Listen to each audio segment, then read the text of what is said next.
Hello, my name is Jasmine Pelaez, and I will be doing my presentation on my literature review on Losing Yourself in the Ladies, a study of involuntary celibate subculture through an alienated lens. The exponential rise of loneliness as a social phenomena has led to many individuals to turn to online spaces to seek community and understanding. This has been the case notably for young men. This development has led to the rise of the manosphere, an online confederacy of men's interest groups that have gained notoriety for their misogynist and anti-feminist ideologies. One of the most prominent subcultures of the manosphere and the focal point of this literature review is that of the involuntary celibate community. What started off as a support group for those who struggled in their romantic and sexual lives, regardless of gender, has turned into a subculture that has adopted the misogynist worldviews of the manosphere. Self-hatred, violence, and isolation are all factors that contribute to the incel experience, which is why the analysis of the subculture will be done through the sociological theory of alienation. Therefore, this literature review seeks to ask how alienation is exemplified through the incel experience. The methodology for this literature review is done through the search for sources that have been carried out through the UVA digital library. This particular search engine was chosen for its ability to filter the sources by discipline, source type, and time periods. Keywords, as it's mentioned on the slides, have been used as search terms in order to conduct the general study of incels. And lastly, Siemens' article on the meaning of alienation will serve as a theoretical anchor for associating the incel experiences with the concept.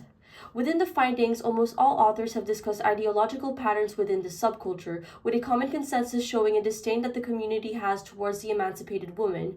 Notably, incel ideologies have adopted the philosophy of the red pill, which is a reference to the 1999 Matrix movie, in which proponents choose the metaphorical red pill over the blue pill, which enlightened them to the truths regarding feminism, the sexual liberation, and modern society. What the findings have shown is that incel alienation is threefold. It is internalized, externalized, and it affects how incels view love and intimacy. Firstly, the internal alienation of incels manifests with hybrid notions of masculinity.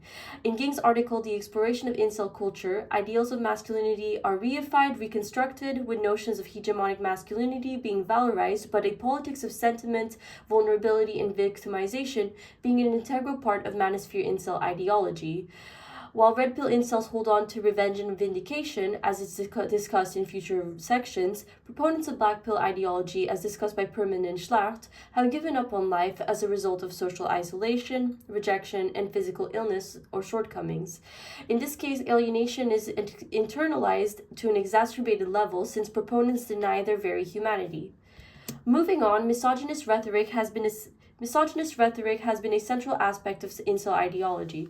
According to Anderson, boundary work is established to categorize women and men outside of the community, with women being categorized as sexually desirable Stacys or basic Beckys, and sexually successful men being known as Chads. Tranchis and Segura have established a link between incel discourse and pornography, whether incels have learned about sex and women through pornography or use pornography as a weapon against women. Both contribute to the practice and reinforcement of misogynist rhetoric within incel spaces. These are all examples of how incels alienate women by denying them of personhood through misogyny and objectification. The externalization of alienation is further manifested through violence and abuse. There are instances of cyber abuse as studied by Ging and Sciapera, who have analyzed how online misogyny can lead to communities such as the manosphere to weaponize misogyny in order to exclude women and maintain hegemonic masculinity within online spaces, and more serious instances of real-life violence studied by O'Connell and Shore, which have examined why incel communities show overwhelming support towards violence through the example of the 2018 Toronto van attack, an act of terrorism that has resulted in the death of 10 people committed by a self-proclaimed incel. Lastly, incels have alienated notions of love and sex. O'Malley have undergone an analysis of norms that constitute in the incel subculture, which is organized into 5 normative orders: the sexual market, the demonization of women, the legitimization of masculinity, and the oppression of men, and the glorification of violence. Particularly, the incel conceptualization of the dating sphere within economic terms, but also within laws of natural selection, as the sexual marketplace removes the human and emotional aspects of dating. And lastly, Kelly and Onspach have underpinned the fascist tendencies within incel discourses on sexuality, notably compulsory sexuality, which is done by naturalizing the male sex drive.